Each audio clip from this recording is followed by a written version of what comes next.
A dream disclosed to her the cosmic past. Well, there is nothing complicated in terms of English. It's very plain sentence, you see. But the contents are absolutely complex, you see. Metrically, the line is very simple. A dream, that is an I am, disclosed another I am to her, Pirik. The cus,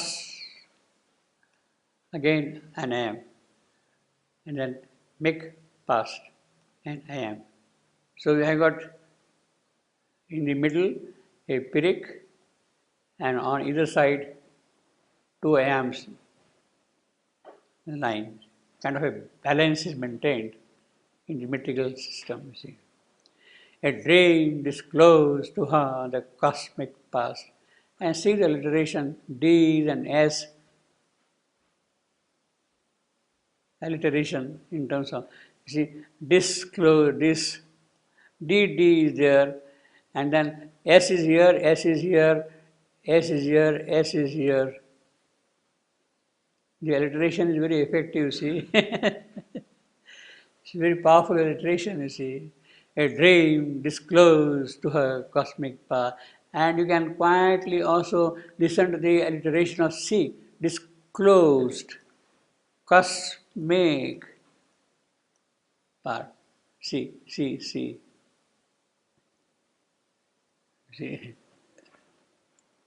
A dream disclosed to her the cosmic past. What we have seen until now was basically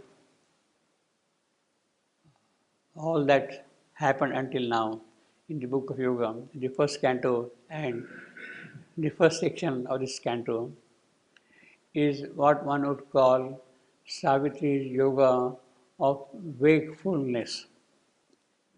Wakefulness, Jagruta.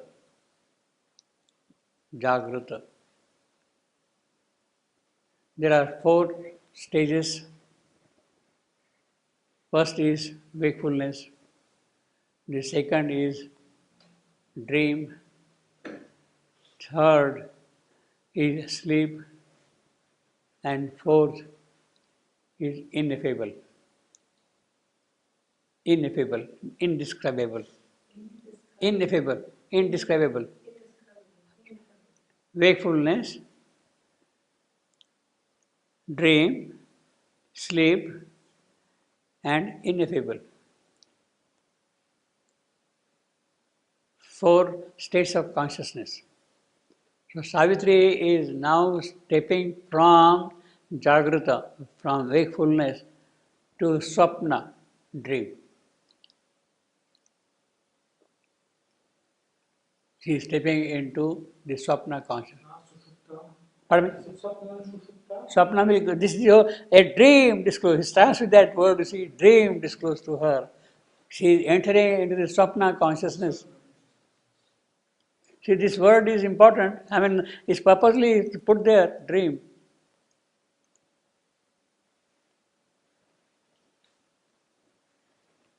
Now, all these discussions are there in the Upanishad, Mandukya Upanishad, and I will just quickly give some idea about that. Jagruta is the waker who wakes you up. He is also what is called, later on we'll see, Virat. Virat, vast, also cosmic. Virat, Virat. Dreamer. Second step is dreamer. He is the dreamer. Swapna. He is Hiranyagarbha. Hiranyagarbha, the golden womb.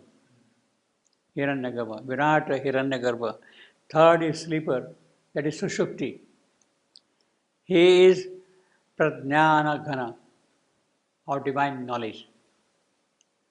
So Virat, then Hiranyagarbha, then Prajnana Ghana, and beyond that is the indescribable Om. Ineffable, Turiya.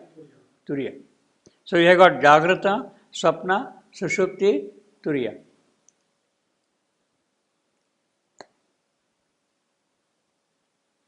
So what we have here now yogically is basically, essentially, Savitri is stepping from the Jagrata into the dream. And what is the dream? The dream, the first important thing which Savitri sees is that the whole cosmic past, which is sleeping there all along in her, she is now kind of dreaming the entire past history of the whole creation. Right from the beginning, how things started growing from inconscience, how they have come to the present state of mind, mental. So she is now sort of surveying the whole cosmic evolution in the dream consciousness.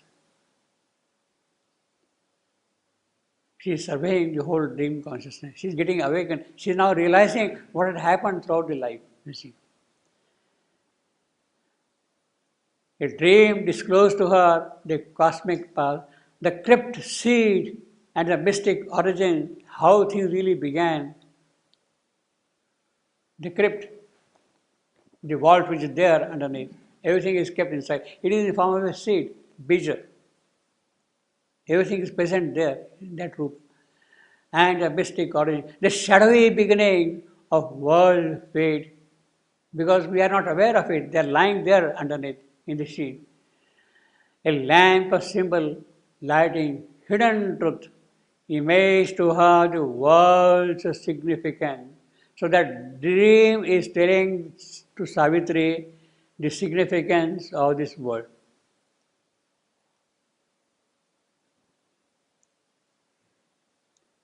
World's significance.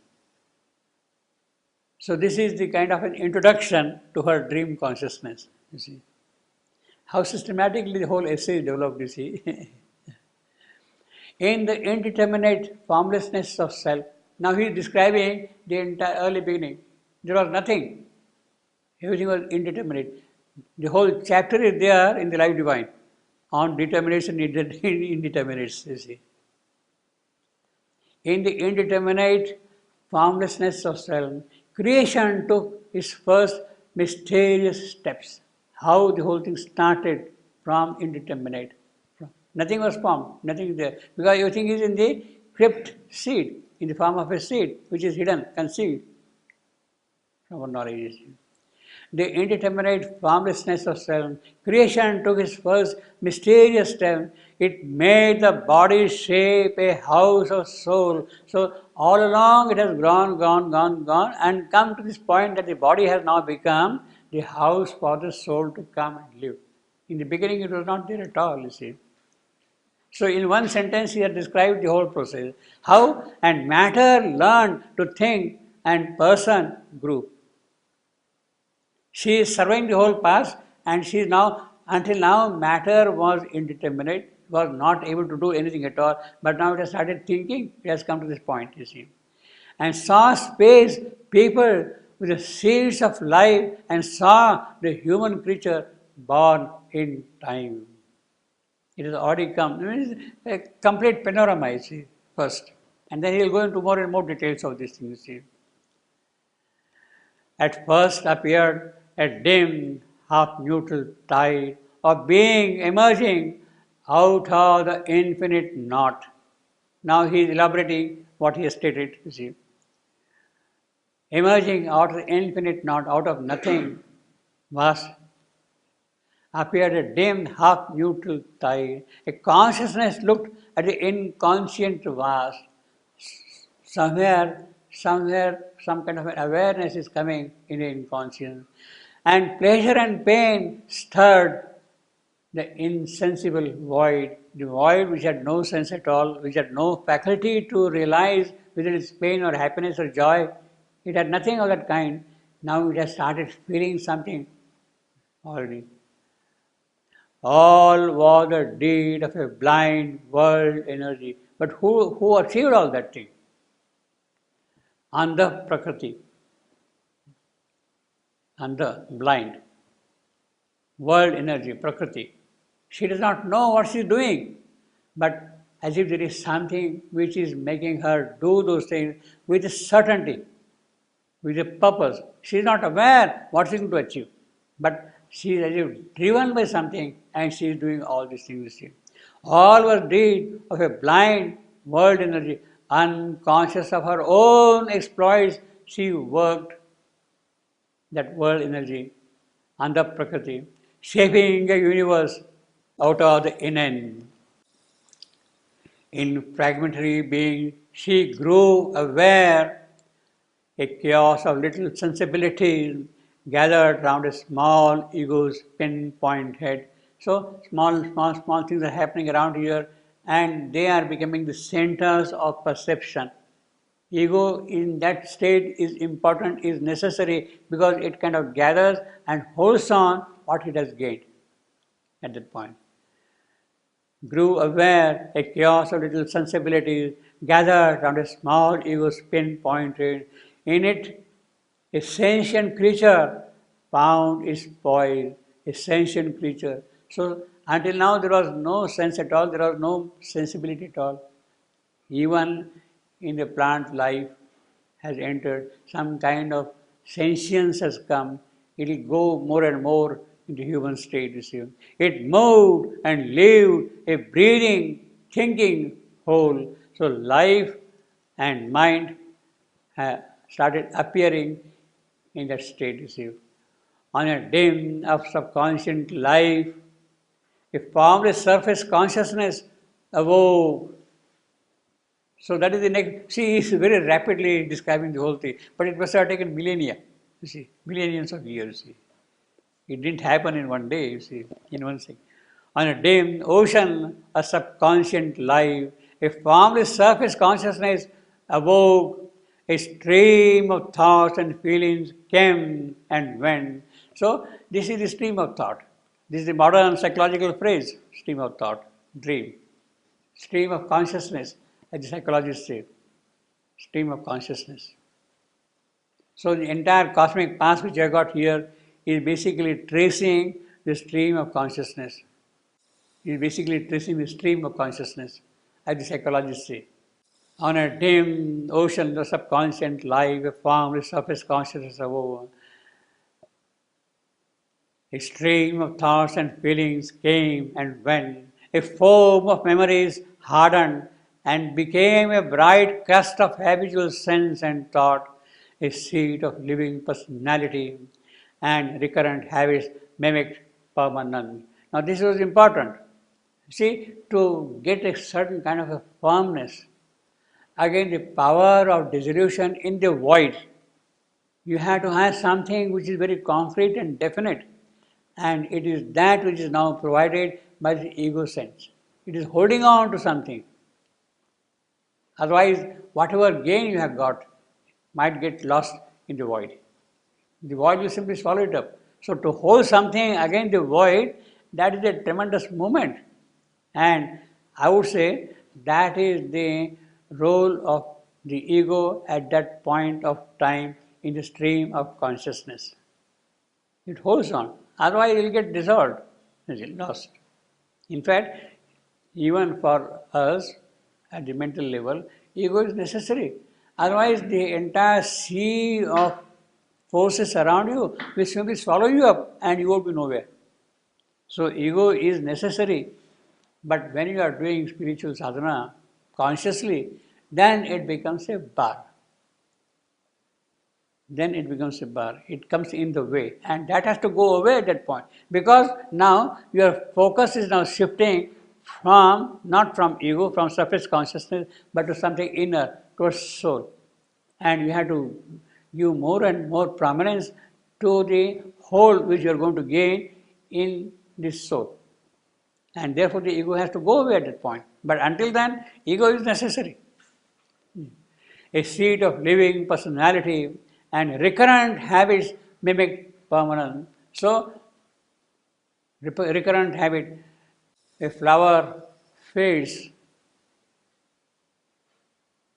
but the flowers fade, but the flower remains.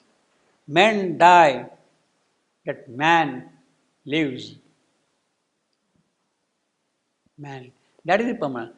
We die, but that mental being is there. That is the process of evolution, of growth. Recurrent habits mimic permanence. So our immortality is through death at a moment. Our immortality is through death, you see. Because it is through that we keep on appearing again and again and again and again to make progress. Through death. Mind nascent labored out a mutable form. It built a mobile house on shifting sand, a floating isle upon a bottomless sea. See, that is what mind can do best. But it has done. See, in the present condition, in this present state, it was necessary, and I would say it has really achieved something very miraculous, something very definite, very positive. You see.